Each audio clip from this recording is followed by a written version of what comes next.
Monsieur le maire, je pense que vous vous moquez de nous.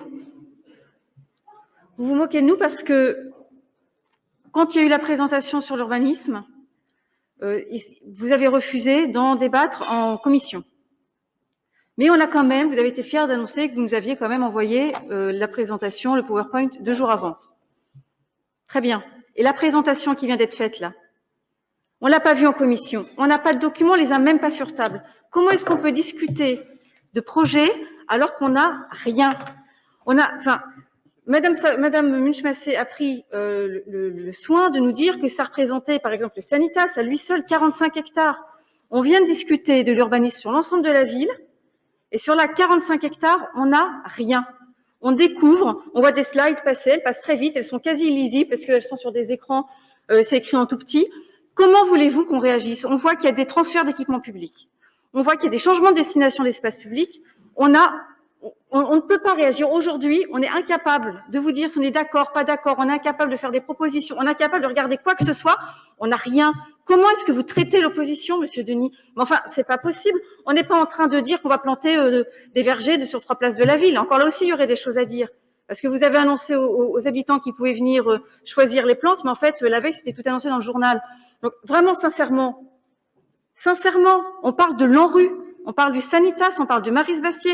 Vous vous rendez compte que Madame Chalk-Petitot est obligée de demander quel immeuble en plus va être rénové. Madame Quinton annonce qu'un immeuble en plus va être rénové, on ne nous dit même pas lequel. Vous pensez qu'on sert à quoi? Vous pensez qu'on est juste là pour vous emmerder? Pardon pour le terme? Eh ben non, on est là aussi pour l'intérêt de la ville. Alors c'est quand même malheureux si vous n'êtes pas capable de comprendre ça, alors que vous êtes maire de cette ville, que vous avez été opposant, et vous connaissez les difficultés d'être opposant, et vous connaissez aussi maintenant les difficultés d'être maire, et vous êtes incapable. Vous parlez concertation, vous êtes incapable d'en avoir au sein même de votre conseil municipal. C'est dramatique, Monsieur Denis. Projet, Coulon à vous. Dans la même veine, moi je me demande si j'assiste à un séminaire de majorité, à une conférence de presse ou à un meeting. En tout cas, j'assiste pas à un conseil municipal. On a commencé le conseil municipal par des questions à des habitants auxquels nous, on n'a pas le droit de répondre. Dialogue entre vous et eux. On a eu ensuite une présentation dont ce que j'ai dit, l'intérêt qu'elle pouvait avoir, mais qui aurait pu être amélioré par un travail en commission, qui n'a pas eu lieu, qu'on a eu vendredi soir tardivement. Et maintenant, on a 3 présentations sur des sujets majeurs pour notre ville, majeurs, qu'on n'a pas eu avant, qui n'ont pas été travaillés, qui n'ont pas été présentés. Alors, vous avez été élu, monsieur le maire, avec une promesse forte sur le renouvellement de notre gouvernance. Transparence, concertation, co-construction. Là, je vous le dis très simplement, on est en pleine régression de notre démocratie municipale. Pleine régression.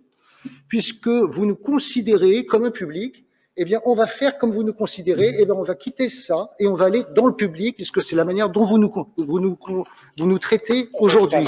Mais en tout cas, sachez, monsieur le maire, qu'on mesure une démocratie au sort qui a été fait à l'opposition. Lorsque vous ne permettez pas de s'informer, lorsque vous ne permettez pas d'avoir les éléments et de participer au débat avec un niveau d'information équivalent, vous ne faites pas un signe de respect envers nous et envers les habitants qui ont voté pour nous.